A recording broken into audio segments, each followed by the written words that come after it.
C5 app download ചെയ്യൂ. കാണൂ മുഴുവൻ എപ്പിസോഡുകളും സൗജന്യമായി.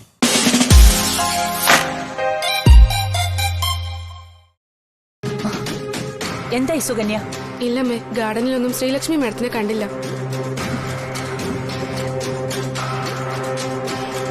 മുകളിൽ എല്ലായിടത്തും ഞാൻ നോക്കിയമ്മേ, അവിടെയൊന്നുമില്ല. പിന്നെ ഇതെവിടെ പോയി?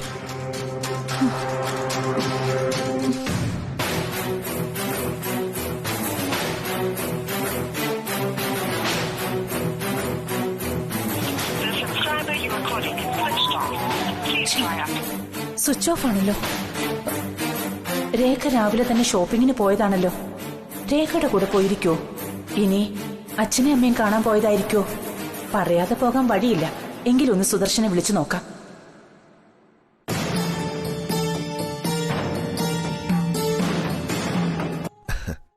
നല്ലത്. ഇനിയുള്ള കാലം ഓഫീസ് കാര്യങ്ങളൊക്കെ ശ്രദ്ധിച്ചാൽ മതി. പഴയതുപോലെ മനസ്സിലെ നടക്കാത്ത ആഗ്രഹങ്ങളുടെ പുറകെ നടന്ന് വെറുതെ സമയവും ഉള്ള എനർജിയും കളയണ്ട. രാജാറാം സാറ് എന്താ ഉദ്ദേശിച്ചത്? ഞാൻ ഉദ്ദേശിച്ചത് എന്താണെന്ന് ഞാൻ പറയാതെ തന്നെ സാന്ദ്ര മേഡത്തിന് മനസ്സിലായിട്ടുണ്ടാവും എന്നാണ് എന്റെ വിശ്വാസം. എന്തായാലും രാജനന്ദിനി വിലാസത്തിൽ നിന്ന് താമസം മാറിയത് വളരെ നന്നായി. ഒരുപാട് സ്വാതന്ത്ര്യം കിട്ടുമ്പോഴേ ചില മനുഷ്യർക്ക് ദുരാഗ്രഹങ്ങൾ അങ്ങ് കൂടും. അങ്ങനെ വരുമ്പോ എന്താ സംഭവിക്കുക? ഉത്തരത്തിലുള്ളത് എടുക്കാനും പറ്റില്ല, കയ്യിലുള്ളത് പോവുകയും ചെയ്യും. അല്ല രാജാറാം സാറേ, രാവിലെ വേറെ ഒരു ജോലിയില്ലാത്തോണ്ടാണോ എന്റെ ക്യാബിനിൽ വന്ന് ഓരോന്നിങ്ങനെ വെറുതെ പറഞ്ഞ് എന്നെ ഇറിറ്റേറ്റ് ചെയ്യുന്നത്? ഇറിറ്റേഷൻ എങ്ങനെ ഉണ്ടാവുമെന്ന് അറിഞ്ഞിരിക്കുന്നത് നല്ലതാ Sandra madam.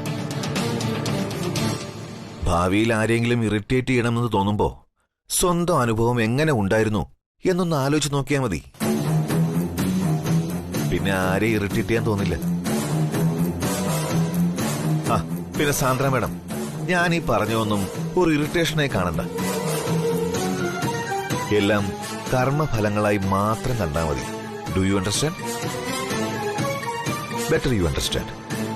It is enough to make every experience in life a lesson.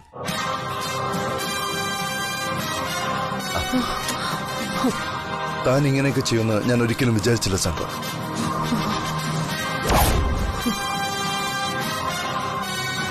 സാൻഡ്രയ്ക്ക് ഈ ഓഫീസിലുള്ള പൊസിഷന് ചേരുന്ന രീതിയിലല്ല താനിപ്പോ പ്രവർത്തിച്ചിരിക്കുന്നത്. നീ ഓഫീസിലേക്ക് പോയ ശേഷം ബ്രേക്ക്ഫാസ്റ്റ് കഴിക്കാൻ പറഞ്ഞു. എന്നിട്ട് റൂം വൃത്തിയാക്കാനുണ്ടെന്ന് പറഞ്ഞ് മുകളിലേക്ക് പോവുകയും ചെയ്തു. കുറെ സമയം കാണാത്തതുകൊണ്ട് ഞാൻ ഗോപി അങ്ങോട്ട് അയച്ചു. മുറിയിലൊന്നുമില്ലെന്ന് ഗോപി വന്ന് പറഞ്ഞതുകൊണ്ട് ഞങ്ങൾ ഈ വീട് മുഴുവൻ നോക്കി. പക്ഷെ ഇവിടെ എങ്ങും കണ്ടില്ല. നിന്നെ വിളിച്ചിട്ട് കിട്ടാത്തതുകൊണ്ട് ഞാൻ സരോജത്തെ വിളിച്ചു. അപ്പോ അവിടെയും ചെന്നിട്ടില്ല എന്നാ പറഞ്ഞത്.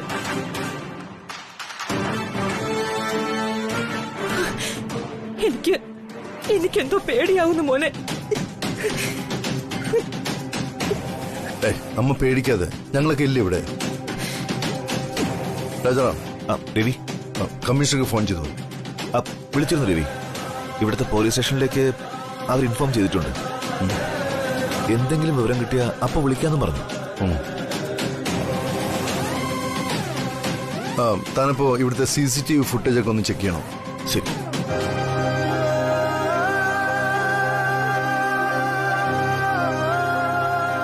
അല്ല, വീട്ടിൽ ആരോടും പറയാതെ ശ്രീലക്ഷ്മി ഇത് എവിടെ പോയി? ഇനി ഏതെങ്കിലും ഫ്രണ്ട്സിന്റെ വീട്ടിൽ പോയതായിരിക്കും. അങ്ങനെയാണെങ്കിൽ തന്നെ ആരോടും പറയാതെ അങ്ങ് പോവാണോ? ഇവിടെ ഇത്രയും ആളുകളില്ലേ? ഓ, ചിലപ്പോ മൂത്ത മരുമകളായതുകൊണ്ട് ആരോടും പറയണ്ടെന്ന് തോന്നിക്കാണും.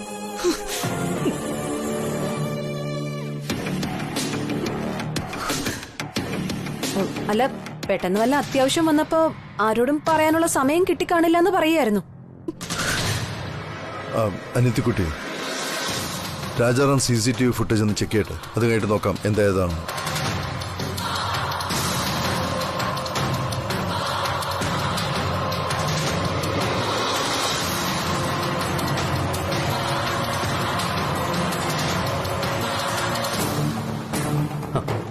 അമ്മ വിഷമിക്കാതെ.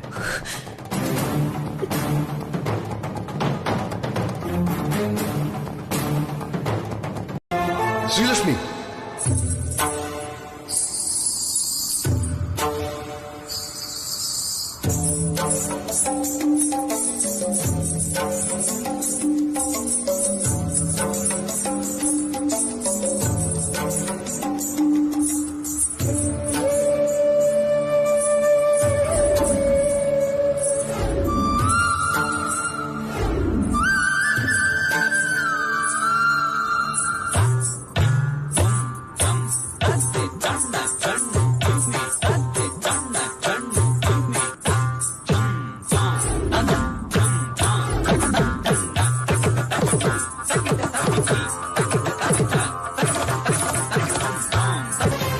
ഓർമ്മയില്ലെന്നോ?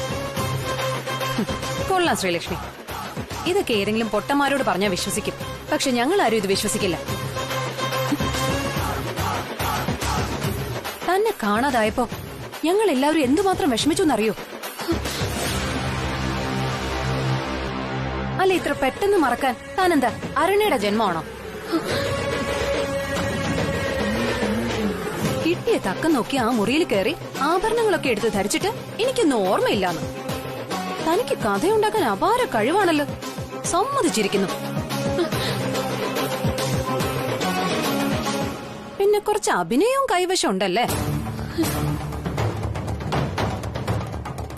അല്ല, തനിക്ക് ആഭരണങ്ങൾ വേണമെങ്കിൽ എന്നോടോ മദറിൻലോയോടോ ചോദിച്ചാ പോരായിരുന്നോ? പകരം ബ്രദറിൻലോ ഓർമ്മയ്ക്കായി സൂക്ഷിച്ചു വെച്ചിരുന്ന ആഭരണങ്ങൾ എടുത്ത് ധരിച്ചെന്തിനാ? കഷ്ടം. ആലോചിച്ചിട്ട് എനിക്ക് തന്നെ ലജ്ജ തോന്നുവാ. രേഖ, ഇതെന്ത് സംസാരമാ? ശ്രീലക്ഷ്മി പറഞ്ഞത് കേട്ടില്ലേ? അവൾക്കതൊന്നും ഓർമ്മയില്ല. ഓഹോ, അപ്പം മദറിൻലോയും ശ്രീലക്ഷ്മി പറഞ്ഞ കള്ളങ്ങളൊക്കെ വിശ്വസിച്ചു അല്ലേ? അതെങ്ങനാ? വന്ന് കേറിയ ഉടൻ ഈ വീടിന്റെ ഗ്രഹനാഥ സ്ഥാനം എടുത്ത് തലയിൽ വെച്ച് കൊടുത്തില്ലേ? പിന്നെ അനാവശ്യമായൊരു ബിൽഡപ്പും. അല്ലെങ്കിൽ തന്നെ ആഭരണങ്ങൾ ഇഷ്ടമില്ലാത്തത് ഏത് സ്ത്രീകൾക്ക്? എത്ര കിട്ടിയാലും ആരും വേണ്ടാന്ന് പറയേയില്ല. അങ്ങനെ ശ്രീലക്ഷ്മി ഒരു നമ്പർ ഇട്ട് നോക്കി. എന്തായാലും വളരെ ചീപ്പ് പരിപാടിയായി പോയട്ടോ. രേഖ, ഒന്ന് വായടച്ചു വെച്ചേ. ആദ്യം തെറ്റ് ചെയ്തവരെ വായടപ്പിക്കാൻ നോക്ക് മാത്രമല്ലോ. അത് കഴിഞ്ഞിട്ട് മതി എന്റെ വായടപ്പിക്കുന്നത്. സാർ, ഇടയ്ക്ക് കയറി സംസാരിക്കുന്നതിൽ എന്നോട് ക്ഷമിക്കണം. ഇവിടെ എന്ത് പ്രശ്നം നടന്നെന്നോ എന്തു പറ്റിയെന്നോ എനിക്കറിയില്ല. മോൾ എന്തിനാണ് ആ മുറിയിലേക്ക് പോയതെന്നും എനിക്കറിയില്ല. പക്ഷെ അതൊരിക്കലും രേഖാമ്മയുടെ ഇപ്പൊ പറഞ്ഞ പോലെ ആഭരണങ്ങൾ മോഷ്ടിക്കാനല്ല. അയ്യോ, ഇവളുടെ അച്ഛനെന്ന നിലയിൽ അതെനിക്ക് ഉറപ്പ് പറയാൻ പറ്റും. ഞങ്ങൾ മോൾക്ക് ഒരുപാട് ആഭരണങ്ങൾ വാങ്ങിക്കൊടുത്തിട്ടില്ല എന്നുള്ള സത്യമാണ് സാർ. പക്ഷെ അതിനേക്കാൾ വിലപിടിപ്പുള്ള ഒന്ന് ഞങ്ങൾ അവളെ പഠിപ്പിച്ചിട്ടുണ്ട്: മര്യാദ. ആ വിശ്വാസത്തിൽ ഞാൻ പറയുക സാർ, എന്റെ മകൾ അറിഞ്ഞുകൊണ്ട് ഈ ആഭരണങ്ങളൊന്നും എടുത്തണിഞ്ഞതാവില്ല. മോൾക്കെന്തോ അബദ്ധം പറ്റിയതാ. ദയവ് ചെയ്ത് എന്റെ മകളെ ഒരു കള്ളിയാക്കരുത് സാർ. അയ്യോ ശ്രീലക്ഷ്മി വെച്ച് അങ്ങനൊന്നും സംസാരിക്കല്ലേ. ശ്രീലക്ഷ്മി എനിക്കറിയില്ലേ. നടക്കാൻ പാടില്ലാത്തൊക്കെ സംഭവിച്ചു. അതിന് ഇത്രയും വിശദീകരണം തരേണ്ട കാര്യമൊന്നുമില്ല. അതെ സുദർശൻ, രേഖ പറഞ്ഞതൊന്നും കാര്യമാക്കണ്ട. ശ്രീലക്ഷ്മിയെ കാണാതായ വിഷമത്തിൽ രേഖ അറിയാതെ എന്തൊക്കെയോ വിളിച്ചു പറഞ്ഞതാ, അല്ലാതെ മനസ്സിലൊന്നും വെച്ചോണ്ടല്ല. അയ്യോ, രേഖാമാഡത്തിന് ഞാൻ ഒരിക്കലും കുറ്റം പറയില്ല ഗായത്രി അമ്മ. ഈ സാഹചര്യത്തിൽ ആരായാലും ഇതുപോലെയൊക്കെ ചിന്തിച്ചു പോവും. അമ്മേ, മുതിർന്നവർ പറയുന്നതിനപ്പുറം ഇതുവരെ എന്റെ മോളൊന്നും ചെയ്തിട്ടില്ല. പിന്നെ എങ്ങനെയാ മുറി കേറിയെന്നറിയില്ല. സത്യം പറയടി, നീ എന്തിനാ മുറി കയറി പോയത്? അമ്മേ, ഞാൻ സത്യ പറയുന്നത്. ഞാൻ അവിടെ എന്തിനാ പോയെന്നോ എപ്പോഴാ പോയെന്നോ ഒന്നും എനിക്കറിയില്ല. നീ അറിയാതെ എങ്ങനെ പോകുന്നത്? ഞാനിങ്ങോട്ട് വരുന്നു എന്നറിയിക്കാൻ ഫോണിൽ വിളിച്ചിരുന്നു. സർ ഫോൺ എടുത്തില്ല. Oh, I am really sorry Devika. Call attend ചെയ്യാൻ പറ്റാത്തൊരു സിറ്റുവേഷൻ ആയിപ്പോയി. സാറിന്റെ അത്യാവശ്യമായിട്ട് കാണണമെന്ന് പറഞ്ഞത്. വരൂ, നമുക്ക് അല്പം മാറി സംസാരിക്കാം. ഓക്കെ.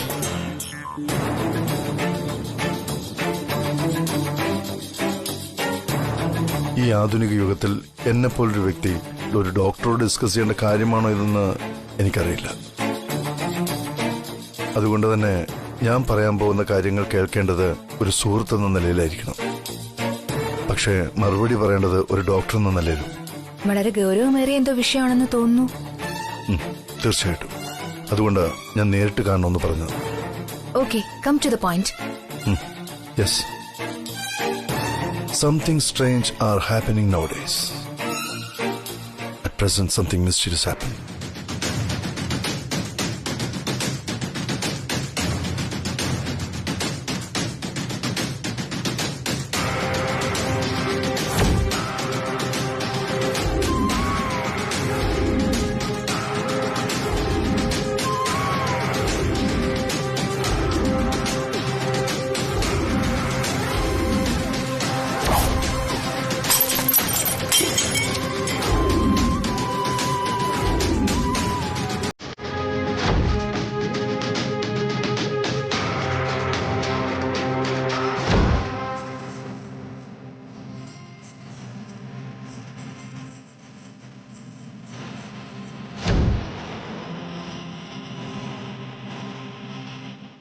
ഞാൻ ദൃക്സാക്ഷിയായ കാര്യങ്ങൾ ഇതൊക്കെ.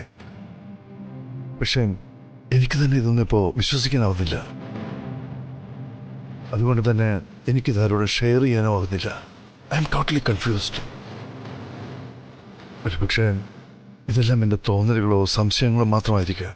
അങ്ങനെ തന്നെ ആകണമെന്നാണ് എൻ്റെ പ്രാർത്ഥന. കാരണം ശ്രീലക്ഷ്മി ഒരിക്കലും ഒരു മനോരോഗിയായി കാണാൻ എനിക്ക് കഴിയില്ല. രവി സാറ് പറഞ്ഞതുപോലെയുള്ള ഈ സംഭവങ്ങൾ ഒരു ഡോക്ടർ എന്ന നിലയിൽ ഞാൻ ഇന്നുവരെ അറ്റൻഡ് ചെയ്തിട്ടില്ല. പക്ഷേ ധാരാളം കേട്ടിട്ടുണ്ട്, പല സിനിമകളിലും കണ്ടിട്ടുമുണ്ട്. കേട്ടതും കണ്ടതും എല്ലാം കഥകൾ മാത്രമായിരുന്നു.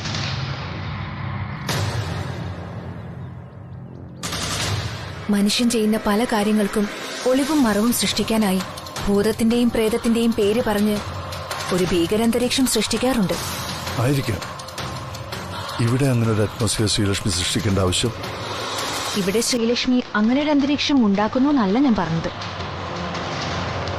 രാജനന്ദിനി വിലാസം എന്ന ഈ വീട്ടിൽ രവിസാറിന്റെ ആദ്യ ഭാര്യയുടെ പ്രേതമുണ്ടെന്നൊരു സംസാരമുണ്ടായാൽ നാട്ടുകാരെ മുഴുവൻ ഭയപ്പാടോടുകൂടിയേ പിന്നെ ഈ വീട്ടിലേക്ക് നോക്കൂ.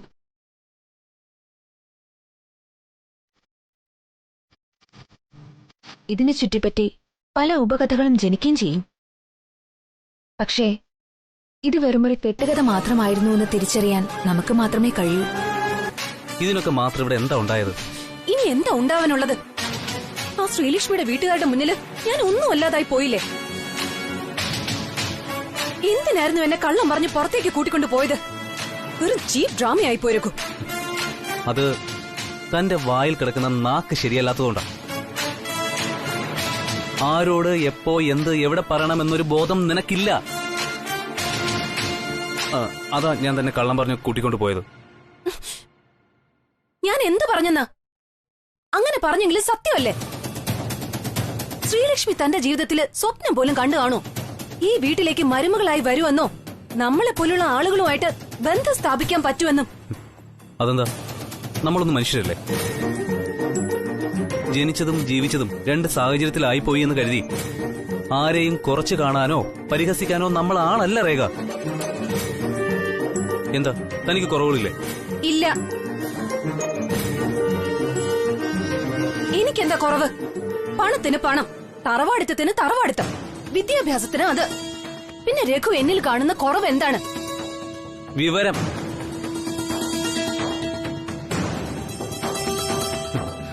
മുകളിൽ പറഞ്ഞ എല്ലാം ഉണ്ടായാലും വിവരവും പരിസരബോധവും ഇല്ലെങ്കിൽ പിന്നെ ഒരു കാര്യവുമില്ല. ഓഹോ, പിന്നെ ഈ വിവരമില്ലാത്ത എന്നെ എന്തിനാ രഘു കല്യാണം കഴിച്ചത്? കറക്റ്റ്. അത് എനിക്കും ചിലപ്പോഴൊക്കെ തോന്നാറുണ്ട്. രഘുവിന്റെ മൗനവ്രതം ഇതുവരെ തീർന്നില്ലേ? രഘുവും പറയേ എന്റെ കുറെ കുറ്റങ്ങള്. എന്നിട്ട് പഞ്ചിനൊരു പഴഞ്ചൊല്ലും പറഞ്ഞോ?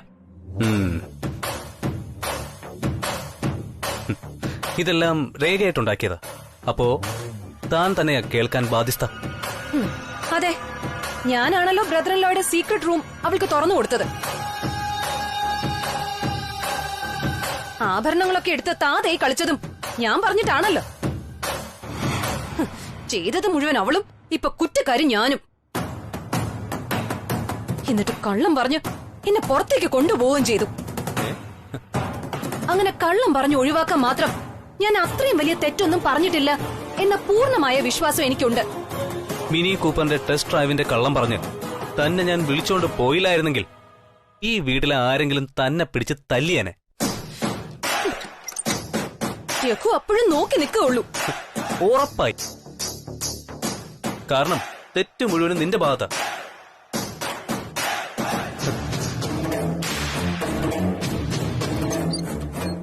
നീ കാരണം പലയിടത്തും എനിക്ക് തല താഴ്ത്തി നിൽക്കേണ്ടി വന്നിട്ടുള്ളത്.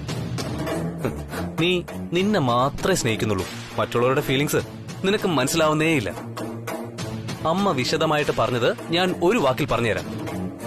വളർത്തു ദോഷം. അതുകൊണ്ട് ഒരിക്കലും ഞാൻ നിന്നെ കുറ്റം പറയില്ല. കഷ്ടം.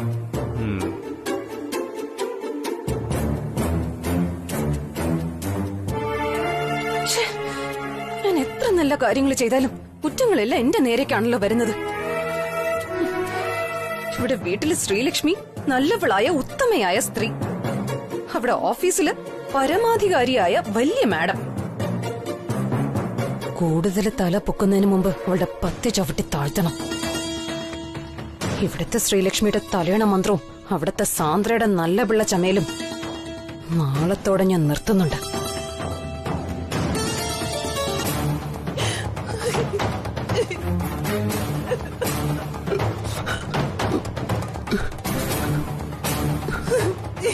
എന്റെ ഈശ്വരന്മാരെ, ഞങ്ങൾക്ക് ഈ ഗതി വരുത്തിയല്ലോ. എന്റെ ചേട്ടനൊന്നും സംഭവിക്കരുതെന്ന് ഞാൻ എത്ര പ്രാർത്ഥിച്ചതാ. എന്റെ പ്രാർത്ഥന നിങ്ങൾ കേട്ടില്ലല്ലോ.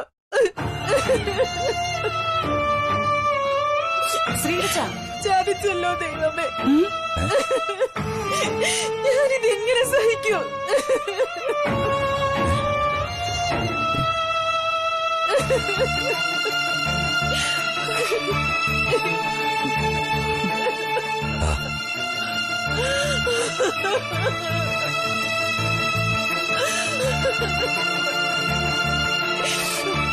എന്താ പപ്പി, എന്താ ഉണ്ടായത്?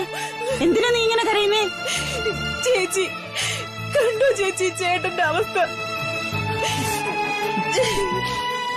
എല്ലാം പോയല്ലോ ചേച്ചി. കരയാതെ കാര്യം എന്താന്ന് വെച്ചാ പറ പത്മിനി. കൃഷ്ണമോളെ എന്താ ഉണ്ടായത്? ത്രിവിക്രമന് എന്തു പറ്റിയെന്നായി പറയുന്നത്? അങ്കിളിന്റെ കണ്ണിന്റെ കാഴ്ച പൂർണ്ണമായി നഷ്ടമായിന്നാ ഡോക്ടർ പറഞ്ഞത്. അങ്കിളിനൊന്നും കാണാൻ കഴിയില്ല.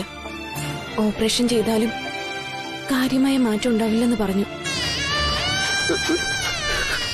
ഇനി ഇങ്ങോട്ട് വരണമെന്ന് തോന്നിയാലും അവർ ഒന്നുകൂടി ആലോചിക്കും. അത്രയ്ക്കും രേഖ അവരെ വേദനിപ്പിച്ചു. എനിക്കും മനസ്സിലായിരുന്നു അമ്മേ. ശ്രീലക്ഷ്മി എന്തു പറഞ്ഞു? മോൾക്കും വലിയ വിഷമായി കാണുമല്ലേ? ഞാനും അങ്ങനെ തന്നെ കരുതിയത്. പക്ഷേ ശ്രീലക്ഷ്മിക്ക് രേഖയുടെ സ്വഭാവം നന്നായിട്ട് അറിയാവുന്നതുകൊണ്ട് അച്ഛനെയും അമ്മയും അവളായിട്ട് തന്നെ പറഞ്ഞ് മനസ്സിലാക്കുന്ന അവൾ എന്നോട് പറഞ്ഞു. അവൾക്ക് നല്ല വിഷമം ഉണ്ടായിട്ടുണ്ടാവും. സ്വന്തം അച്ഛനെ അമ്മയെ ഇൻസൾട്ട് ചെയ്ത് ആർക്കാ സഹിക്കുക? പക്ഷെ തെറ്റല്ല അവൾ സ്വയം ഏറ്റെടുത്ത് അനിയത്തിക്കുട്ടിയെ സേഫ് ചെയ്യാനാ അവൾ ശ്രമിച്ചുകൊണ്ടിരിക്കുന്നത്. ശ്രീലക്ഷ്മിയുടെ ക്ഷമയും മറ്റുള്ളവരെ വേദനിപ്പിക്കാതിരിക്കാനുള്ള ശ്രദ്ധയും കുറച്ചെങ്കിലും രേഖയ്ക്കുണ്ടായിരുന്നെങ്കിൽ. അനാവശ്യ സ്വാതന്ത്ര്യം കൊടുത്തതുകൊണ്ടാ ഈ ഒരു അവസ്ഥയിലെത്തിയത്. ഞാൻ രേഖയെ പറഞ്ഞു മനസ്സിലാക്കാൻ ശ്രമിച്ചു. പക്ഷേ താൻ പിടിച്ച മുയലിന് 3 കൊമ്പെന്നുള്ള വാശിയില്ല രേഖ ഇപ്പോഴും. വാസുദേവ സാറേ, ആ കയ്യം കൊടുത്തേ.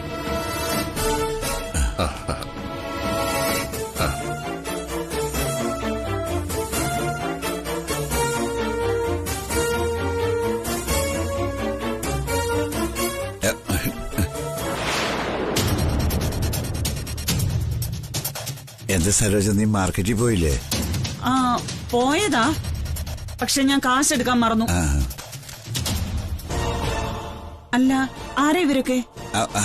അതൊക്കെ വിശദമായിട്ട് നിന്നോട് പിന്നീട് പറയാം. നീ ഇപ്പൊ പോയിട്ട് വാ.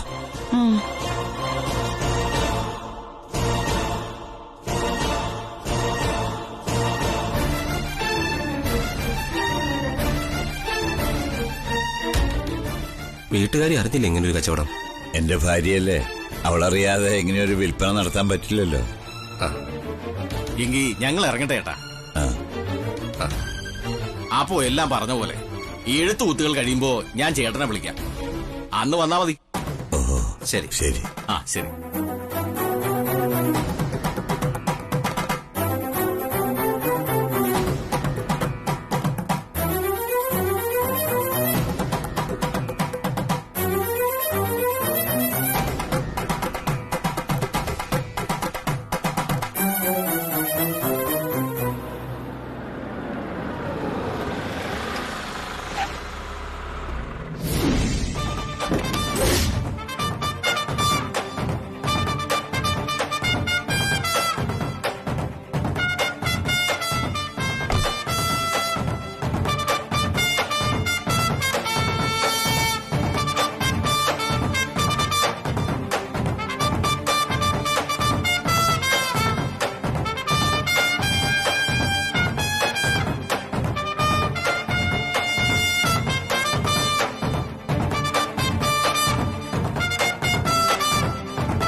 ഞാൻ രേഖ മാഡത്തെ കാണാൻ വന്നതാ. രേഖ മാഡത്തെ ഒന്ന് വിളിക്കാമോ? രേഖ കുഞ്ഞ് ഓഫീസിൽ പോകാൻ റെഡിയാവുമെന്ന് തോന്നുന്നു. കുട്ടി വെയിറ്റ് ചെയ്യൂ. കുറച്ച് കഴിയുമ്പോ രേഖ കുഞ്ഞ് വരും. ഹലോ. വെയിറ്റ് ചെയ്യാൻ പറഞ്ഞു, പക്ഷെ നിന്ന് വെയിറ്റ് ചെയ്യണോ ഇരുന്ന് വെയിറ്റ് ചെയ്യണോ എന്ന് പറഞ്ഞില്ല. ഏതായാലും ഞാൻ വെയിറ്റ് ചെയ്യാൻ വന്നതല്ല. പിന്നെ നിങ്ങൾ ഇവിടുത്തെ ആരാണെന്നൊന്നും എനിക്കറിയില്ല. ആരായാലും ശരി, കുറച്ചൊക്കെ മാനേഴ്സ് ആവാം. ആദ്യം കാണുന്ന ഒരാളെ കുട്ടീന്നൊക്കെ വിളിക്കുന്നത് ശരിയല്ല. ഏതായാലും നിങ്ങൾ രേഖാ മാഡത്തിനോട് പറയേ, കാറയച്ചത് പ്രകാരം റോസ്മേരി കാണാൻ വന്നിട്ടുണ്ടെന്ന്. റോസ്മേരി അങ്ങനെ പേര് മാത്രം പറഞ്ഞിട്ട് കാര്യമില്ല. നിങ്ങൾ എന്ത് ചെയ്യുന്നു, നിങ്ങൾ എന്തിനു വന്നു, എവിടുന്ന് വന്നു, ഇതൊക്കെ എനിക്കറിയണം. സംഭാവനയാണോ ഉദ്ദേശ്യം എന്നൊക്കെ വിശദമായി പറഞ്ഞാൽ രേഖ കുഞ്ഞിനെ ഞാൻ അറിയിക്കാം. അല്ലെങ്കിൽ ഇവിടെ തന്നെ കാത്തു നിൽക്കേണ്ടി വരും. എന്താ ബാലമ്മ, എന്താ പ്രശ്നം? രേഖ കുഞ്ഞിനെ കാണാൻ വന്നതാണെന്ന് പറയുന്നു. ഞാൻ കാത്തു നിൽക്കാൻ പറഞ്ഞു. പക്ഷേ രേഖ കാണാനോ? എന്താ കാര്യം? അല്ല, താൻ മുന്നേ ഓഫീസില് അക്കൗണ്ട് സെക്ഷനിൽ വർക്ക് ചെയ്തിരുന്ന ആളല്ലേ? അതെ സർ. പിന്നെ ഞാൻ ഹയർ സ്റ്റഡീസിന് പോയപ്പോ റിസൈൻ ചെയ്തിരുന്നു. ഓ, ഇപ്പോ രേഖ കാണേണ്ട കാര്യം എന്തായിരുന്നു? ഷെടാ, ഇതിപ്പോ ഞാൻ വന്ന കാര്യം എല്ലാരോടും പറയണോ? അത് രേഖാ മാഡത്തിന് അറിയാം. മാഡം വരുമ്പോ സർ നേരിട്ടങ്ങ് ചോദിച്ചാ മതി.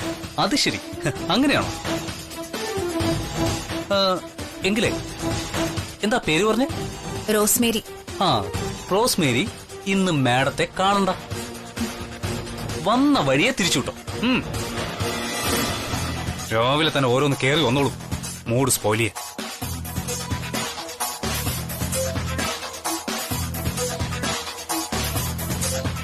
Hello Rosemary. Hello madam.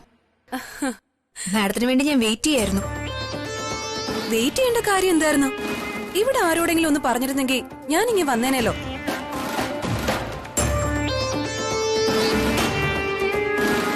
Anyway, welcome to Rajanandini food corporation. Thank U.